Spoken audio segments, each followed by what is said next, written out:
Hello, everybody. That felt nice. Here we are. The game just about ended between the Illinois Fighting Illini and Ohio State Buckeyes. Illinois with an 87-75 win. Me and Austin are coming on live now just to kind of talk about the game and what we saw. And I'm gonna in a second or two drop a link in the comment section in the descriptions if you want to join us. We will be taking calls. We'd love to hear what you think about the game, about the team, about the future, whatever you got in mind. Austin, what'd you think? I mean, it's kind of a tale of two games, a microcosm of the season with Terrence Shannon. We've seen what Illinois is capable with a guy like Terrence Shannon, but we've also seen some of the difficulties that Illinois has tried to had to smooth over since Terrence Shannon is back from his suspension. So whenever I saw that, I was like, is there a lot of positives? Yes, but there are some negatives to talk about as well. Yeah, I mean, I saw a couple people complaining, just because he was struggling a little bit. But I think at the end of the game, it was kind of a light bulb moment, at least from what I'm watching. He's not changing his game, which I like. Offensively, again, Illinois just another really strong performance. We'll get to the stats in a little bit, but Terrence, despite his struggles, he's not going out of the way of controlling the ball and forcing things. He's not making his shots. We're kind of playing the same offense that we expect to be playing when he's playing well. And in that case, I think we'll eventually be okay. Obviously, he missed two of the 3 pointers in that first half, like hit every side of the rim, but it just did not go in. But it was such a relief to see that one in the second half go in. Yeah, he was 1 for 4 in the first half from the three-point line, and in the second half, he was 2 for 3 from the three-point line. So, he started to get his groove back in that second half, which was really, really nice to see. He played a total of 32 minutes in this game.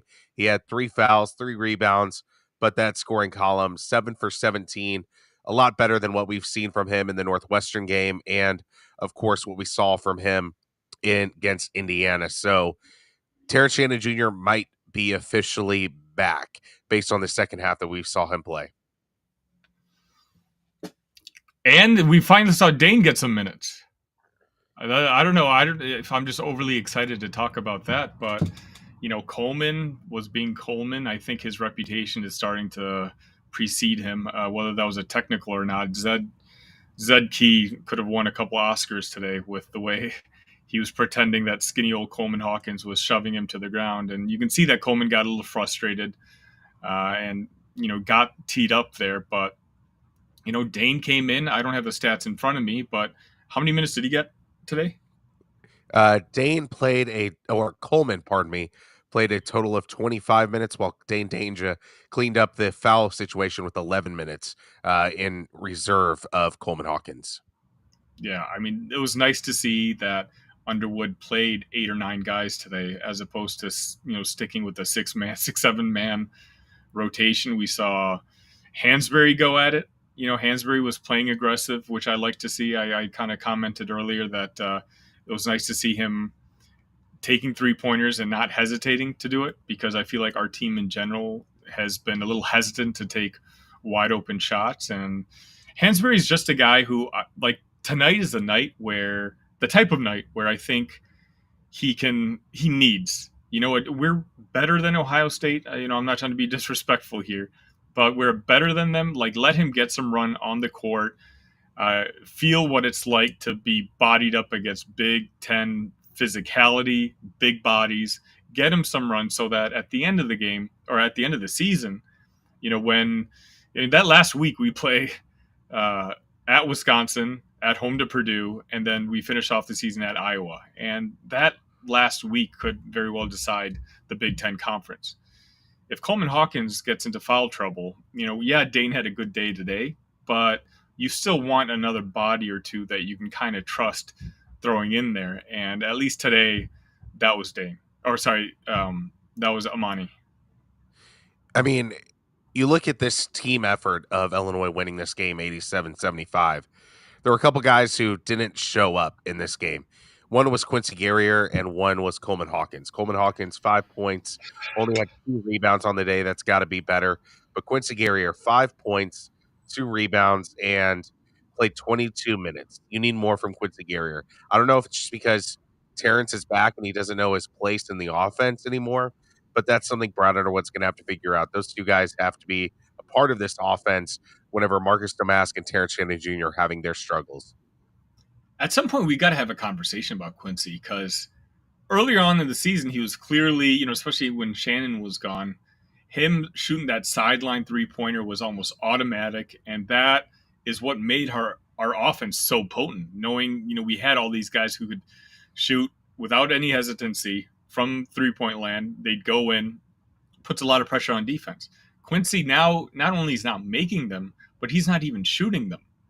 And I'm just curious whether that injury he had a couple of games ago, Illinois hasn't said anything about it. Brad hasn't really commented on it. I know, the locker room was sick for a while, so, that could have been why some of these players struggled.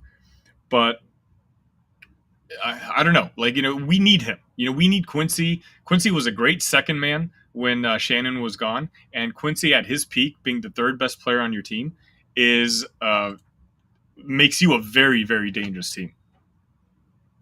I mean, Quincy playing really well is almost a luxury at this point with what you've gotten from Marcus Domask, Terrence Shannon Jr., and tonight, we'll talk a little bit more in depth, Ty Rogers, about the game he had tonight. But to get to the level that Illinois wants to get at, a Final Four, an Elite Eight, Quincy Guerrier has to be a part of that solution for Illinois to get to that point. And right now, it's just not gelling.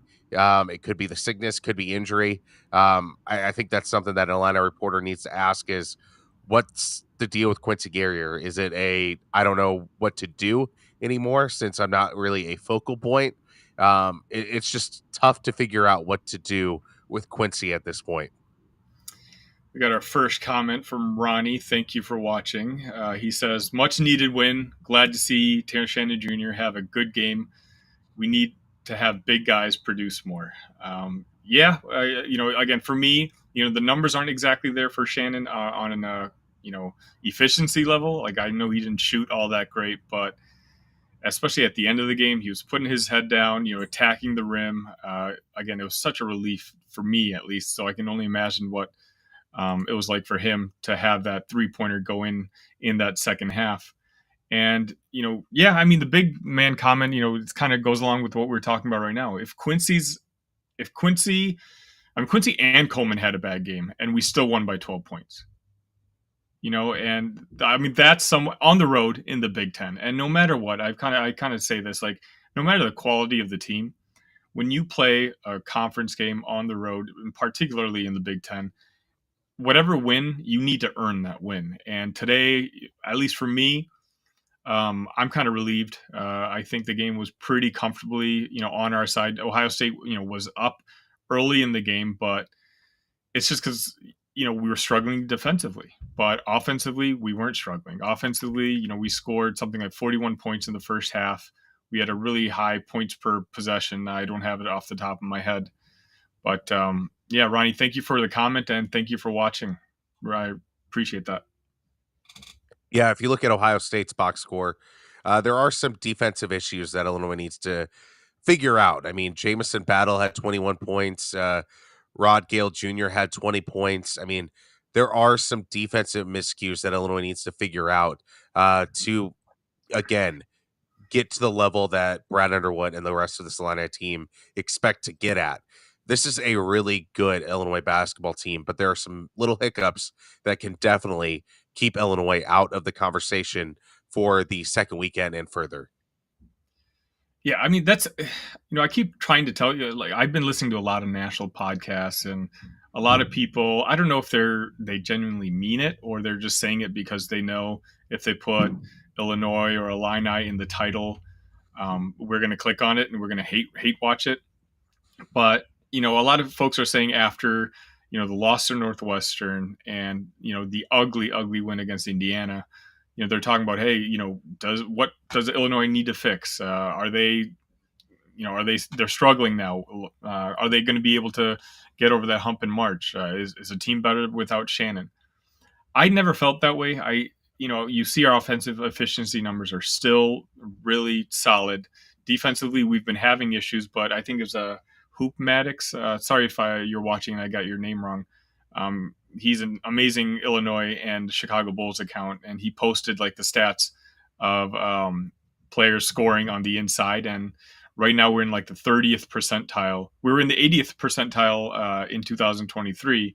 And since the calendar turned to January 1st, we're in like the 30th percentile. So I get what Brad's doing. I think we all know what Brad's doing. Like, he's not going to double you inside. He's going to force you to get physical and make a basket, a tough shot. And then he's going to trade your hard fought two for a transition three.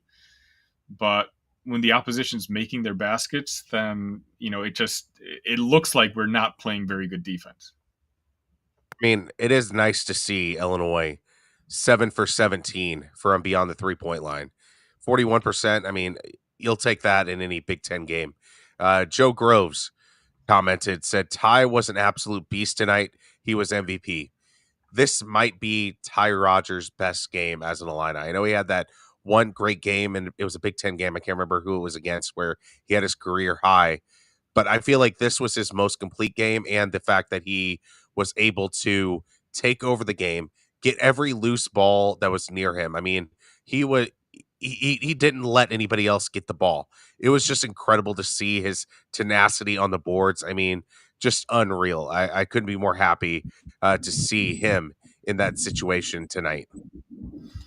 That's one of the things, like, I've just been perplexed with Brad. When I said, like, he hasn't had a really good week last week. Like, for me, Ty is one of our best players. And yeah, he's not much of a, pure scorer, but the way he can drive to the rim, and it's the things he is very good at, a very good basketball team requires.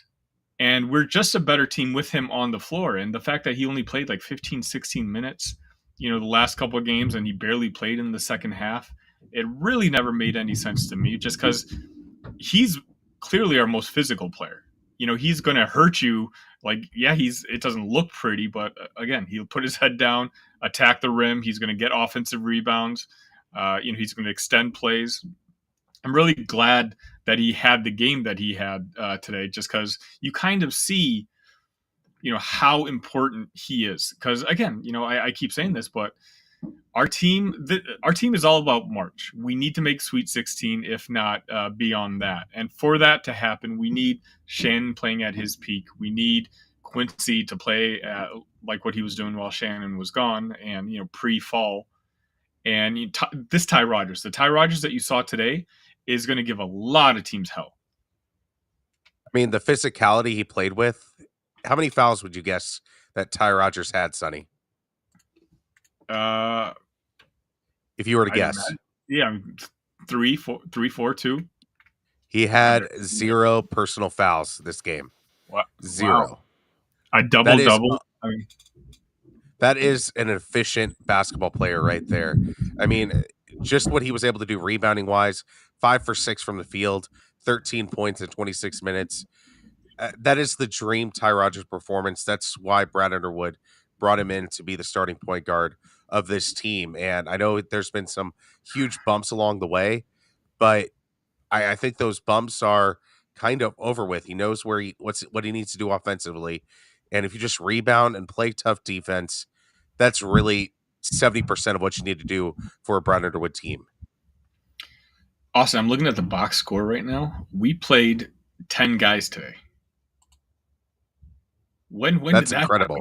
I mean, when was the last time Brad played 10 guys on the court? Justin Harmon, he had a nice first half. I think he was 3 for 3, and I really like him. Like, it doesn't always show up in the box score, and like, I don't know what his defensive metrics come out to, but I really think he harasses the guy that he's playing against, whoever's got the ball against him. And, we don't have many guys who can just score on a whim, and he's just one of those guys that I'm really glad is on this team right now. Justin Harmon had 6 points. He had 4 rebounds. I mean, he does the little things off the bench that you need to continue on because if there's a lack of effort on that second unit, you're bringing those first guys right back on the court, and those guys aren't getting any rest. And the way that Justin Harmon plays, it fits perfectly for a second unit. He is the dog of that second unit. And then whenever he does play with the first unit, I mean, my gosh, he amplifies some of the things that this team does well. He drives in, can kick to Marcus Damask and Terrence Shannon Jr. I mean, what he does is absolutely phenomenal. And he was the second best player. If you truly believe in the plus minus stats, he was a +9 and Marcus Damask was a +15. So Harmon is just doing what he needs to do. And I mean, you just mentioned Damask, and it's almost criminal that we always kind of take so long to even bring up his name when it comes to the games now, just because we kind of take it for granted. I'm looking at the box score now: 7 for 12, 23 points, 3 rebounds, 2 assists. Clearly our offense is running through that guy. He's making the right plays. He belongs. It's nice. His stat lines are always boring. You don't even notice him on the court, but he's just so incredibly valuable, especially dealing with Shannon struggling the way he has. Like, the offense overall really hasn't missed a beat at all. I mean, Domask didn't have his rebounding game today. Like there was a comment. Domask was great, also kept us in the game at all times. I never had the feeling that Ohio State was going to make a run and grab the lead from us. I mean, Damask is the ultimate run stopper for a team. He will just booty ball you. He'll get to the free throw line. He was 8 for 8 tonight. He didn't have the rebounding, but Ty Rogers stole every rebound. He was Pac-Man. Sorry, Marcus, you weren't going to get the ball. Ty Rogers was on a mission of getting every rebound around him. And 35 minutes, I mean, this was kind of his lower stat adage game, but he was just the guy that made the winning plays for Illinois. Joe, thank you again for the comment, guys. Like I said, if you want to come on, you want to chat with Austin and I, that's kind of, we're trying something a little different here. Just we know there's a very passionate fan base out there, and so some folks just want to get some ranting or venting. Luckily today is a game where we can kind of sit back and breathe a little easy. Last few games we haven't really been able to do that, and so feel free. I've dropped the link in the comments on YouTube, and it's in the replies of the Twitter live feed going on. Austin, I would love to hear from you. Check it out. 7 commented, said, glad we got the boring show tonight, because at the very end of the show I said sometimes losses mean for better content. So yes, I am glad that Illinois won, obviously 87-75. I mean, glad we're talking about this as opposed to the opposite where you lose in a tier 1 kind of win in the net. And you got a great win tonight on the road, and this is what Big Ten teams that win championships do. They win on the road, they don't look back, and it's on to the next one. I mean, it didn't start off all that great. No. Like, the game was off to a hot start. I don't think the refs blew the whistle. It was the game was at what, 7 o'clock? No, 6 o'clock Central tip off, and there was like at the 12-minute mark in the first half, only like 14 minutes had passed in real life time, and then the game was just flying by, and then the refs decided to make up for it and call a foul essentially every other possession. So, but yeah, Ohio State was out in front early, and I'll be honest, I'm watching the game and I'm a little stressed out because I don't want the game to be close. I think Ohio State is not built to beat us. Like, we struggle against quality bigs, scoring bigs, and right now Ohio State doesn't have them. They obviously have the talented young guard in Thornton who could cause this damage, but he's kind of a put his head down and score type of player himself. So, the fact that we're struggling is particularly early, and it wasn't offensively; it was just mainly defensively. And then, Brad Underwood brought in a different lineup. He brought DGL in, that was really nice to see that one stretch. I know you know what I'm talking about. That one play where he was just on the ball handler. He was harassing him. He looked very. It was very Ty Rogers esque, and Jeffrey High Knees Anderson, the ref. I think kind of bailed out the Ohio State player in that particular play and called a foul on DGL. But it was really nice to see Brad give the freshman. I know we kind of talked about this before. The freshman some run. I mean, it was 28-23 with 6:47 left in the first half. Ohio State was leading, and then I was really feeling like, uh-oh, because Terrence Shannon Jr. wasn't going well offensively, and the team just battled back, and then they put their foot on the accelerator, they put their foot on the necks of Ohio State, and they just wouldn't let them get up. And we've seen Illinois teams in the past, the good ones. I'm talking like 2001, 2005, those kind of teams. They just know how to do that. They know how to win on the road. They know how to really accelerate a lead out, and that's what Illinois did tonight. Speaking of what we know, what Illinois did, let's bring on. We do have our first call-in. It's good old Brant, the CEO of Big Banter Sports, the parent company of Illini Cast. Also, an Ohio State fan. Brant, how are you feeling today? Yeah, I was feeling a lot better before game time, but here we are. So, what do you make of Chris Holtmann now? Let's start with the big question first. What do you do with him? How big is his leash right now? Yeah, I hate to say it, but it looks like his leash is severely tightening. Uh, I love Chris Holtmann. He's a great guy. He's done some great stuff recruiting with our team. He kind of brought the program back to an extent from the end of the Thad years where it was really kind of tanking. But the program just seems to be not in a really good spot right now. Just with the run that happened last year, where we just went on like a 14-15 game losing streak, something crazy, and then now this year, just we haven't won a road game in over a year now. It's like a year and a month. It was January 1st, I believe, was our last road win of last year. And then what happened tonight was just your typical Ohio State basketball game. We're almost used to it happening, where we'll keep it close with whoever we're playing in the first half, sometimes even be leading going into halftime. Second half comes out and like all hell breaks loose. Don't even know what happened. I can't even pinpoint it. Like usually when my teams are performing poorly, there's a few things that I can point at and be like, be like a couch coach and be like, yeah, we need to fix the offensive line. We need to get better quarterback play. But with this team, it's really hard to pinpoint. It's just like the cohesiveness of the team overall. They aren't playing team basketball, and it's frustrating to see from the couch. Yeah, I agree. Like it's tough. I was on the Big Ten huddle, I think Sunday evening, and we were kind of talking about the Ohio State loss to Northwestern, where they lost by 30, I believe it was. Yeah, I mean that was another example of we were in the game for the first half. We were down by like 4 or 5 at halftime, nothing too crazy, and then just stopped playing ball in the second half. It's crazy.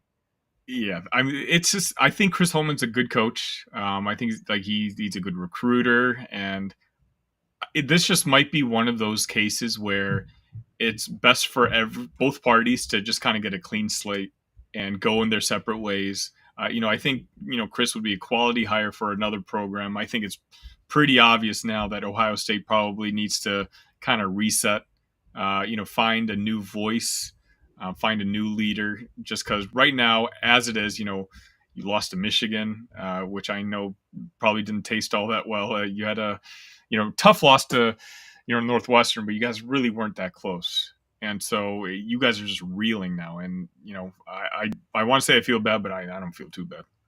Yeah, no, it just feels really similar to last year where we started the season, in and out of the top 25, winning all the games we should win, even stealing a few from teams that maybe we shouldn't beat. And then just you hit conference play and you hit a wall. It's a tough conference to play in. And it's maybe not as strong this year as it's been in past years, but still, no game is a gimme. Even against Michigan, like Michigan can go off and knock anybody off on any given night. So yeah, it's sad to see, but happy for you all. It seems like the Illini are kind of finding their groove. I thought the offense looked great tonight. Terrence Shannon looked back to his normal self, and Damask has just been a beast for you all. Yeah, so I was as curious. Go ahead, Austin. As a fan of another team, what do you feel like? How do you feel the other Big Ten crowds are dealing with Terrence Shannon Jr. being on a basketball court? Yeah, well, you saw it happen with the Northwestern student section, and you didn't see it at the Ohio State game because there were no fans there. So I think if our program was in a better spot and we had more of a crowd out of the game, you probably would have heard a lot of the same things. And he's going to get that just with the ongoing investigation. When something like that happens, you're going to get taunted by opposing crowds in college basketball. That's just the fact of the matter is people are gonna, they're gonna call him Deshaun Watson. They're gonna throw things out there like that until things are settled with that. Got a comment from Joe Groves. Joe, thanks again for watching. We got lucky that the team Mr. Coleman got did not change the pace of the game. He needed to sit on the bench for a while to get his head right. Yeah, Coleman's just one of those guys who, pisses off other teams just because he is so emotional. Obviously, I don't think he ever thinks he commits a foul. And it's one of those, like, because he's wearing blue and orange, like, we'll defend him. But if he's wearing any other jersey, the opposition doesn't like him. He was struggling today, as Austin kind of brought it up earlier. He didn't have a great game, and, Zed Key, again, was just flopping and falling. And I think Coleman's frustrations I think Coleman's frustrations got the better of him. I'm glad, Brad sat him right away. And, again, that's why, all credit to Dane. Dane, usually only gets a couple minutes a night, but today he was productive. He played well. He and Amani Hansberry came in, the freshman. Obviously, he's healthy now after battling those, what was it, back spasms, I think he was dealing with. So, as I said to Austin earlier, it's nice that we got a nice 12-point win on the road in the Big Ten with both members of our front court, Coleman and Quincy Guerrier, just having bad games. But we got a couple more. Okay. Check it out, 7. Thank you again for another comment. Hopefully Terrence Shannon Jr. and the Illini will play like they have a chip on their shoulder and the chance as a catalyst. They better, because it's not going to stop. This is just the reality, especially when you're dealing with college kids and college student sections. Nobody's going to care what the results of, whatever trials, or no one's going to do the research. So once they saw the initial headline, that's just going to be the story for the rest of the year. Terrence has got to be mentally strong enough to deal with it. It's tough to say because I have no idea what he's going through, but you can tell mentally he's not there yet. And it's a young kid who's got a lot on his mind.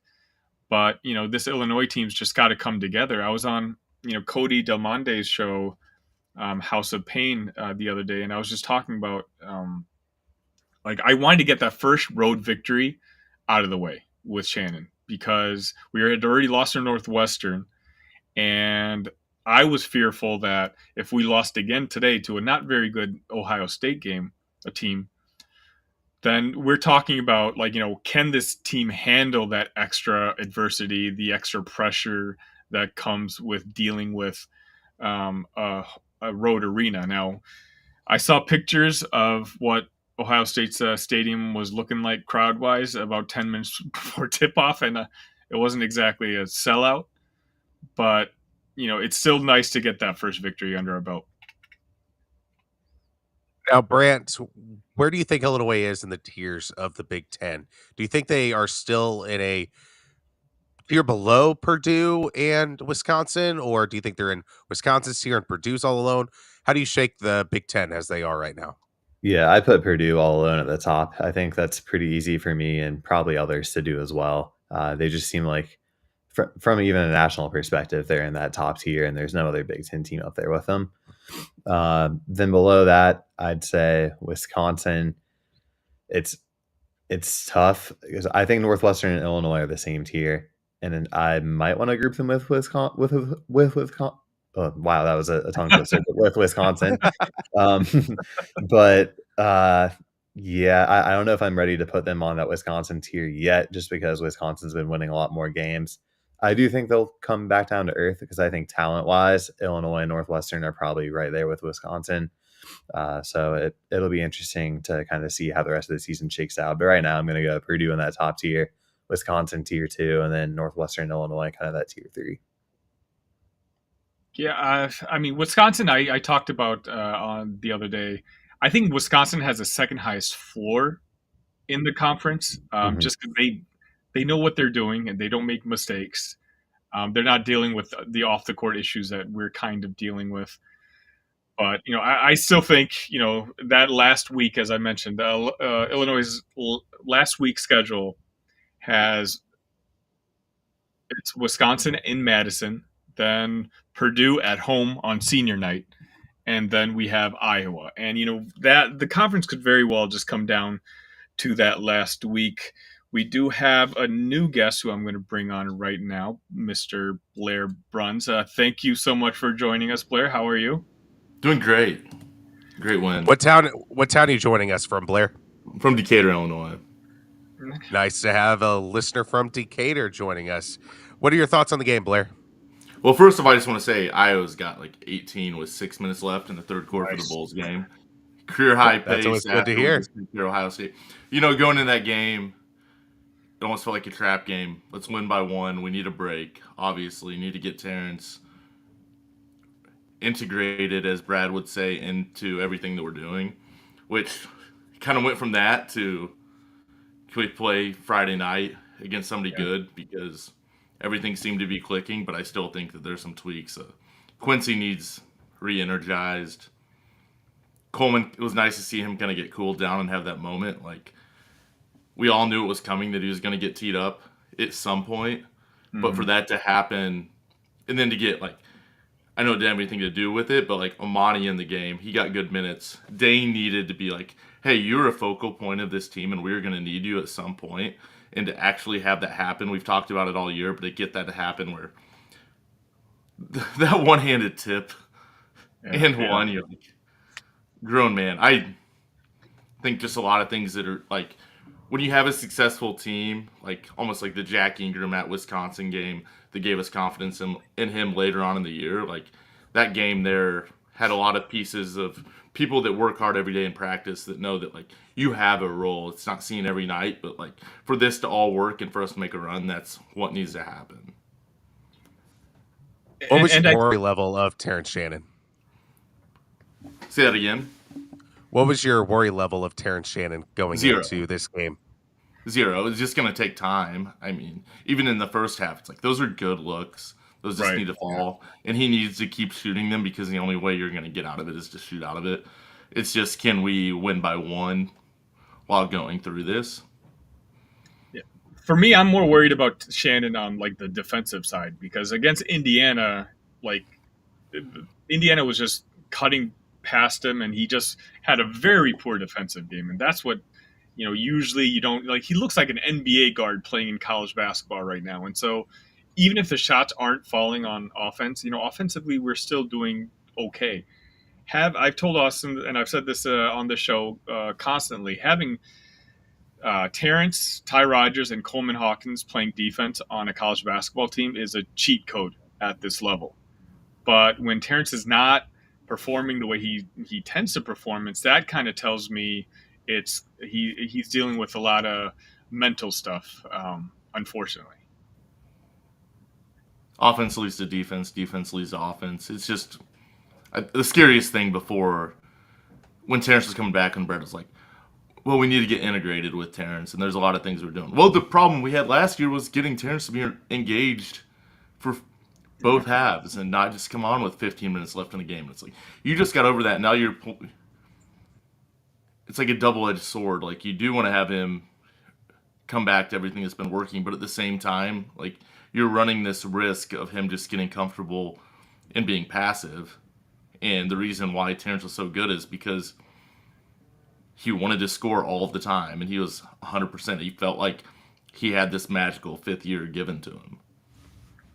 I mean, watching him play and this new era of Illinois basketball this season, the post-suspension Terrence Shannon Jr., there was two different offensive ideologies going on. You had Marcus Domask booty ball dominating, and then you had this ball screen Terrence Shannon offense as well. And blending those has been a challenge for Brad Underwood. And now I feel like in that second half, they have a solid foundation to build off. This is what Illinois basketball offense looks like.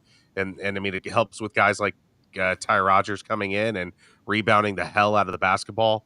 I mean, this is the kind of offense that can take you to an Elite Eight, take you to a Final Four.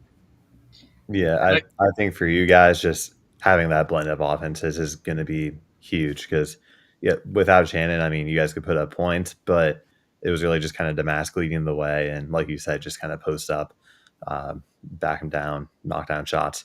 But now, yeah, I think Shannon just adds a whole different level of versatility to that offense, being able to play, to move all screens, to get open shots. I think it's pretty dangerous. And I think our next game is on Sunday, right? I think we play Nebraska. I don't know if it's at home or away, but I think this team could use kind of a break. You know, we've been playing every third day, it seems like, and I talked about it earlier. To me, Quincy looks hurt. I think, him getting some rest, some of these guys just getting a little breathing room. Obviously since Shannon came back, we've just been constantly playing. It'll be nice for Shannon to get a couple practices in. I know that must have something to do with it. Brad's talked about, I think they've only had like 3 or 4 practices in the time that Shannon's been back. I think this is just a team where, Blair, as you said, it'd be nice just to play tomorrow, just because it looked like we kind of figured things out at the end of the game. But I think a guy like Quincy could use a breather. Get Amani some practice minutes, and go at it against a Nebraska team that's really tough at home, not so much away. I don't have it in front of me if we're playing home or away on Sunday, but it is home in Champaign. So you're at home Sunday night against Nebraska. Then you're going to have Monday through Friday off, and then you'll be in East Lansing that Saturday. And then your turnaround game is going to be at Douglas, because you're on the road. I say Douglas without Doug McDaniels. Michigan Tuesday, so it's not that bad of a trap game. And then you'll turn around, and what I think will be a bigger game than what you thought it would be 2 weeks ago is you're going to go to Maryland. Yeah, we got to revenge that game. I mean, that's a team that Brad Underwood has just had. They've had Brad Underwood's number. I mean, it's a situation where you kind of have to get off the schneid, and I think this is the team that can do it. Terrence Shannon Jr.'s back. That second half, I just can't get over how great he was offensively. Defensively, I feel like it'll come, and it'll lead to amazing things for this Illini basketball team. Got another comment from Tim. Tim says, this team has a lot of depth. All we have to do is take it game by game, and Terrence Shannon Jr. looked a lot better offensively.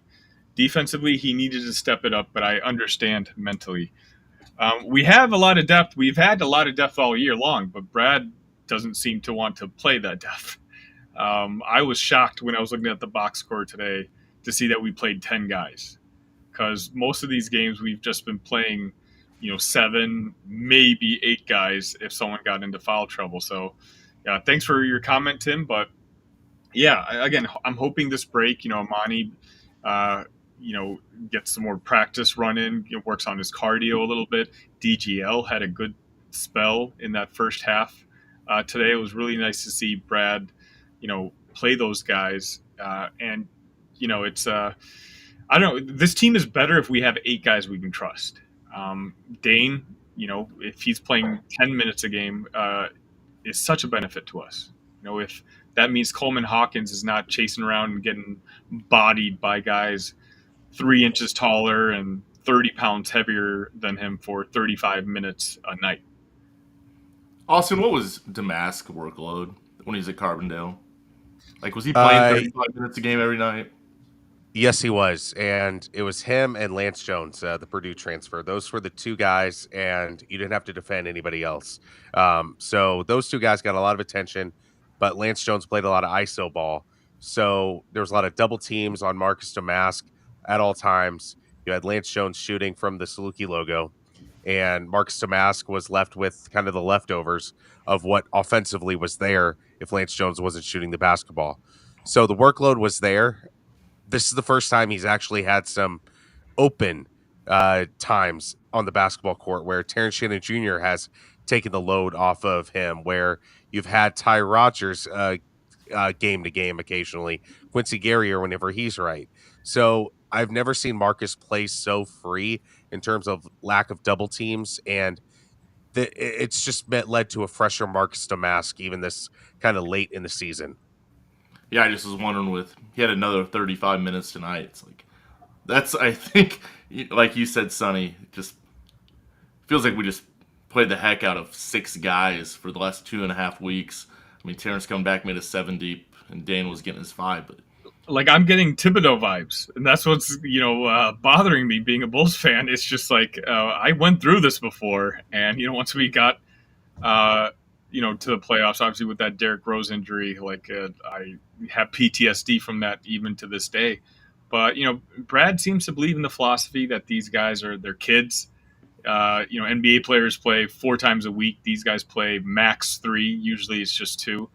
So he's running them to the ground. Like, I wish when we're up 15 points with a minute and a half left, just take Goody out or take some of these guys out, give someone else some run. But Brad's paid a lot more money than I am to make these decisions, so he is. I think it goes to being. I think it's a fault in the metrics as well, though. Yeah. Like, if it's going to be a difference between a 4 and a 3 seed, there's a big difference there. And if it's a 15-point win versus a 20-point win, there's just a lot of balance, like you said. Brad's paid the big money for a reason. Mm-hmm. The one guy that I'm most concerned about is Coleman Hawkins. I know he had 22 against Northwestern.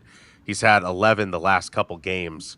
But this game today, he was pretty much a non-factor.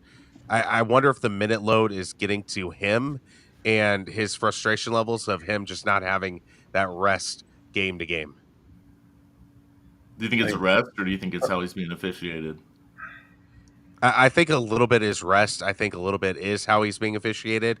But again, I also think it has to do with him finding himself with Terrence Shannon back in this offense as well. So I think he's the guy that we got to kind of look out for. And because the last thing we need is a dud from him in a March game in the round of 32. I'd say from the outside looking in, that's exactly what he is he's a non-factor. I mean, he'll have games where he'll kind of go crazy, but it seems like in the biggest moments when you need him most, he just disappears. And that's just kind of, I mean, I don't watch every Illinois game, not an Illinois fan, but it seems like, I mean, defensively, he's been pretty solid, but definitely a lot of fouls the way he plays. If they're going to be calling him for those, like they did tonight, it's hard for him to be a factor because I think his best game is his defense. He's had 4 fouls the past 3 games. Each game he's had 4 fouls. Speaking of Coleman, Brock Johnson, thanks for watching. Brock left a comment. Even when he's struggling offensively, he's still your single best asset defensively. Yeah, I'm not as concerned as you guys are about Coleman. For me, we also have to keep in mind, like, there's nobody who needs ice packs at the end of the game more than Coleman over the last couple of weeks. Because, again, Underwood is kind of leaving him out to dry. He's getting bodied by these Big Ten physical big guys with zero help. And so I think, like, his body might just be a little tired right now. I'm more worried about, in particular in the Indiana game where he's just passing up wide open 3-pointers, which, normally he takes, but he's another guy. That's why I brought up earlier. I think that the break that we're about to go on, where we have a few days off, he can kind of clear his head. Brad and the staff can kind of decide for themselves if they're going to make an adjustment defensively, which I doubt they are. I think ultimately what their game plan, it's working in their favor. You kind of saw it today. Opposing teams essentially have to play perfect offensive games to beat us, because offensively we're one of the most efficient teams that you're going to find. We're going to get our points.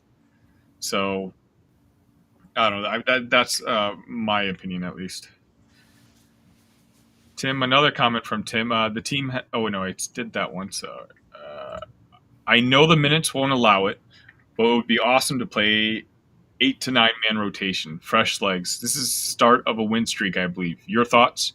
Record the next couple weeks in game, or record next couple weeks in games. And we got to beat Nebraska if it's at home. You know, they're tough to beat in Lincoln, but on the road, that's not a game that should be too much of a challenge. And then Blair, who did you say was after that? Do you recall? After Lincoln, we go to Michigan State that Saturday night. I mean, that's going to be a very important game because, you know, Michigan, I don't know how they're doing right now in their game against the Wolverines, but that's a team that, you know, because of their really poor play in the non-conference, they need every quad one win that they can get if they want to continue Izzo's streak of, you know, making the tournament and, you know, performing in the tournament. So we know we're going to get their best effort that particular night. So they are currently down 2 to Michigan with 22 seconds left in the first half. And we do too. There's not a ton of quad one opportunities. Tonight was one, but I think it's short-lived. It'll be a quad 2 in 2 weeks unless Holtman makes a last-minute push to try to keep his job, which somebody's going to get a great coach out of that if they do end up firing him. But yeah, our quad one opportunities, I mean, outside the FAU win, like, we're a very solid team with not too many bad losses. The Maryland loss looked bad when it happened, but ultimately I don't believe that's going to be a bad loss. Somebody asked me earlier to list who's the top 6 teams at the end in the Big Ten. Maybe that's not a record, but I think Maryland does grab that 6th spot when it's all said and done. Well, I mean, a lot of folks don't remember, but like Maryland was, I think, number 3 in the Big Ten preseason poll, like during media day. You know, they were a team that had very high expectations. They stumbled out of the gate too, like a lot of other teams did, and so they could just kind of be forming, you know, coming back to their potential, the way that they're supposed to be playing. So, yeah, hopefully they can recover a little bit. You know, we can get our revenge game against them. Northwestern should be a quad 1 win by the time the season's over. But I guess the difference between us and Michigan State is Michigan State's playing for their tournament lives, whereas we're just kind of playing for what seed we get. Yeah, in conference, Nebraska 5-5, Indiana 5-5, Maryland's 5-5, and then the drop off is Michigan State at 4-5. Could be potentially 4-6 and tie Iowa in their conference record right now. So it's not looking good for good old Sparty right now. But to answer Tim's question, I think 15-5 is, said at the beginning of the year, I like that number. Check it out. 7 says, seems like this Illini team can beat almost anybody on a given night, but also lose to lesser quality teams. Yeah, I mean, I think our ceiling is as high as anybody's in the conference, and you know that includes Purdue. If we have Shannon playing the way, you know, we've seen him play, you know, the team, Damask, Guerrier pre-injury, I think we can go toe-to-toe, not just with Purdue, but literally anybody in the country. But we just haven't seen that team in a while. I've got to ask. So I've seen a lot of beef between Purdue fans and Illinois fans all over Twitter. When did that start? When has that been a thing? It's been a thing for a long time, Purdue and Illinois being a rivalry, because the location of the campuses are very, very close. And another factor with that is Illinois and Purdue haven't been football powerhouses at all. Basketball has kind of been where the bragging rights are in those two universities. And I think they just want to have the better of the basketball program between the two. So I think that's kind of how the rivalry has formed. And That's why there's so much vitriol on Twitter between the two fan bases and why they hate each other so much. That's And interesting. From the outside, just did not even realize that was a rivalry. So that's definitely really interesting. Purdue will claim it's not, but yeah, that's. I mean, but Indiana, like, we hate everybody. Don't get it. That's fair. It's one of those things where I compare both the Illinois basketball fan base and the Purdue basketball fan base. They're kind of like the Spider-Man meme, where they just kind of look at each other, but they're the same thing. Purdue kind of shares our history of the last couple, tournaments of just having really good quality teams and having even worse exits out of the tournament than we have. Yeah. So both fan bases kind of have this, like, I don't know what the word is, like insecurity. Like, we know we're good teams, but we're kind of being made fun of by a lot of different directions. And then we look at Purdue, it's like, what are you guys making fun of us for? You've got worse losses than we did. And Purdue's looking at us saying, oh, we're not worried about you. And yet, if you check on Twitter, almost every boiler account that has a key amount of followers they're always watching Illini basketball. They're always commenting. You can see it constantly. And let's be honest, like, our football teams, they don't get much engagement, but man, our basketball teams do. And there's a reason. Yeah, I mean, there's a reason. Like, all the national shows, Sleepers, Field of 68. These are shows that are supposed to cover every team in the country. But if you take a look at their YouTube pages, at their like, every other video has Illini in their title, and it's why, because they know they're going to get the clicks. They know we're a passionate base. Purdue has a passionate base, so it's a rivalry. I'm kind of having fun with them too now. It is what it is. It's I'm looking forward to that game, senior night. I think the fact that the first game, Purdue fans aren't going to admit this, but the fact that the first game without Shannon was that close, and it ended up only being a 5-point loss at Mackey, arguably the toughest place to play. That's got to make them feel a little uneasy, because Brand, I think you talked about, like, talent wise, I think we're as good as anybody in the conference when we're playing at our peak. So I don't know. For me, I think they're dealing with a little insecurities right now, that they're trying to distract themselves from March and trying to stay focused on the season. And right now, Illini fans and Purdue fans, like, we're just a passionate bunch, and we just enjoy going at it back and forth. Yeah, I do think that senior night is a very winnable game for you guys. I think you'll probably take that one, just with it being home and having Shannon back, just having the offense clicking. As long as everything's clicking at that point, should be a game you guys can win, and then it'd be super fun if we got another rematch in the Big Ten tournament. Mm-hmm. Joe commented, might have something to do with us having a big in the past, and now they have the big. Yeah, Purdue always has a big. They just love to complain about how Zach Edey is officiated, and it's like, I've watched you, and he is the benefactor of several calls that are because of how Kofi was officiated. Like, there's nothing that pisses off Purdue fans more than that. No matter what, they're going to come back at you with analytics. They're going to make up stats nobody has ever heard of. They're going to bring on Twitter referees to tell you how a certain call or a 3-second call. It's like, not no. Right? Yeah, Zach Edey ran because Kofi Coburn walked. Yeah. Exactly right. No Final Four since 1980, though. Let's see. Another comment from Check It Out. Seems like a tall order for Purdue to beat Illinois at home. Don't think it'll happen. I think it'll be a good game. I think Purdue will probably be favored in that game, but that's kind of why I have a long leash with Shannon right now.